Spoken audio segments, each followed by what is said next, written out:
Muito bem, pessoal. Nesse segundo vídeo, ainda sobre o assunto empreendedorismo, nós vamos falar sobre o intraempreendedorismo, ou ainda também encontrado em algumas literaturas, o empreendedorismo corporativo, que seria o quê? O empreendedorismo dentro da empresa. Então veja só, apesar de que o empreendedorismo até então ele é visto como aquelas ações, né, que trazem para a empresa, certo, algo novo, que trazem algo para estimular a empresa. Mas aí quando chega dentro, se não continuar, né, com essa política, com esse jeito diferente realmente de administrar, perde o gás. Então a gente vai entender que o intraempreendedorismo ele passa a ser fundamental dentro da empresa. E o que é de fato o empreendedorismo?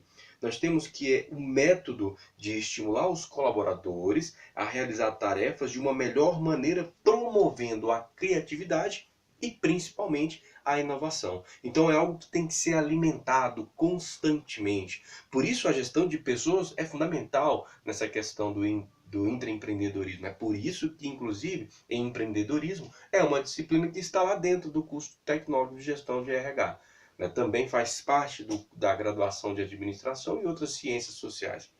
Muito bem.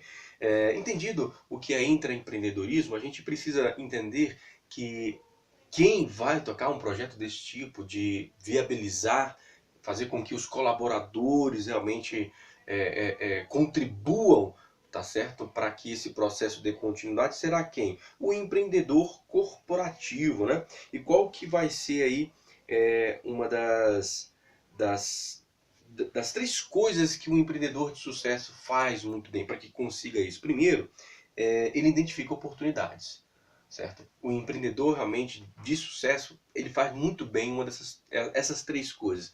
Identifica a oportunidade. Segundo, ele avalia essas oportunidades. Então veja bem que a pessoa tem que ter visão para enxergar lá na frente algo que as pessoas não veem como como algo que pode ser aproveitado, algo que pode ser diferenciado. E terceiro, implementa meios, porque não adianta ter a oportunidade, ver a oportunidade, avaliar e não criar mecanismo para que essa oportunidade se efetive. Então veja que essas três coisas realmente vão fazer a diferença no empreendedorismo de sucesso. E aí, em função disso, a gente vai conseguir notar que existe, né, dois tipos de empreendedores. O empreendedor de startup e o empreendedor corporativo. Os dois têm características bastante semelhantes. Distingue-se somente em duas de suas características, que é a paixão pelo que faz, algo que realmente é seu, e o que está relacionado no autocontrole. Vamos então a essas diferenças. Dentro da paixão, ou seja, dentro daquilo que ele faz, o empreendedor ou gerente corporativo, ele investe na carreira, ele investe na promoção, ele está preocupado com a carreira, ele está preocupado com o sucesso pessoal. Já o gerente de startup é aquela pessoa que, né, ela vai lá e faz acontecer, ela é de momento, ela é da situação. O gerente corporativo, não que o gerente de o empreendedor de startup, ele não tenha também visão de crescimento, né? Ele, claro que ele está mais ligado a situações espontâneas, né? Enquanto que o gerente corporativo esse não. E aí a gente está vendo aqui essas exceções dentro da paixão, ou seja, do que a pessoa faz. O gerente corporativo, ele pensa mais na sua carreira, na sua promoção social. Já o gerente de startup, não. Esse está aí apaixonado pela ideia, ele tem prazer em fazer acontecer. Simplesmente por isso ele não está preocupado com a carreira. Ele gosta de ver a situação acontecendo, né? E dentro da parte de controle, então são duas coisas que realmente onde esses dois empreendedores se diferenciam, na paixão e no controle. Dentro do controle, o empreendedor, o gerente corporativo, eles são controlados pela organização. Já o empreendedor de startup, ele mantém o controle, tem o controle em suas mãos, tá certo? E aí, em função disso, surge aí o que nós chamamos dos 10 mandamentos, certo? Do empreendedor corporativo. Primeiro, faça o trabalho que for necessário para que o seu projeto dê certo, né? Independente de sua função ou cargo na empresa. Gente, não pense nisso, pense no sucesso da empresa, pense que você vai colher os frutos disso. Faça isso não pensando em você, não pensando na sua carreira, mas pensando no sucesso daquele projeto.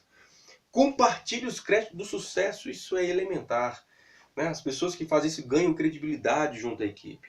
Lembre-se que é mais fácil pedir perdão do que permissão. Então veja, quando você consegue realmente ter um ambiente favorável para isso, é muito mais fácil, certo? Venha trabalhar cada dia querendo ser demitido, né? Certo aluno me perguntou o que significaria isso. Poxa, não tem nada a ver trabalhar cada dia ser demitido. Quando eu vou com esse pensamento, eu vou me dedicar ainda mais, sabendo que se eu não contribuir, se eu não somar, se eu não fizer algo novo, se eu não inovar, eu posso ser demitido. Então coloque isso na cabeça. O que eu preciso fazer para não ser demitido hoje? Coloque isso na sua cabeça e vá realmente com toda essa motivação, né? Porque se você receber essa notícia, hein, você vai ser demitido amanhã, pode ter certeza. No dia seguinte você estaria tinindo, fazendo tudo certinho, não é assim? Então coloque essa ideia na sua cabeça e vá trabalhar assim. Quinto mandamento é peça conselho antes de pedir recursos, né?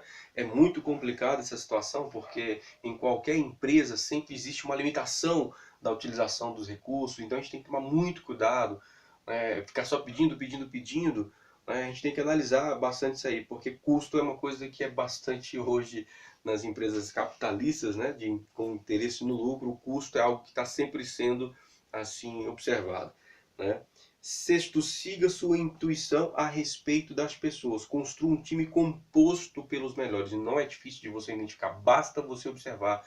Você analisando a pessoa, observando a pessoa de longe, né? Naquele momento onde você vê a pessoa trabalhando, fica fácil de você identificar os melhores. Não é difícil. Passe a fazer esse exercício, observe uma pessoa sem que ela perceba que você está observando. É nessa hora que a pessoa se revela realmente o seu profissional que é.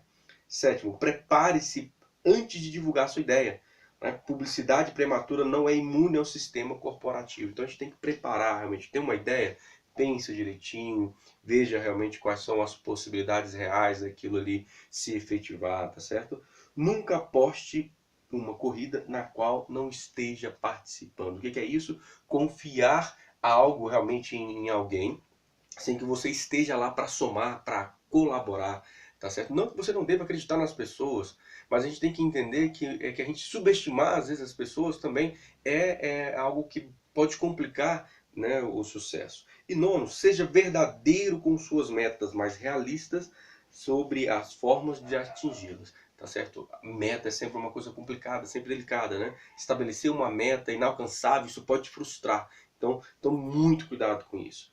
E 10, honre seus superiores, sua empresa e seus patrocinadores. Afinal de contas, eles apostam em você, acreditam em você e um grande detalhe, estão sempre acreditando no resultado que você vai trazer.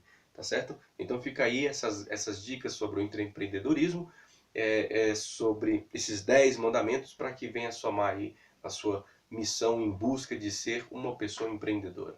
Valeu? Um abraço.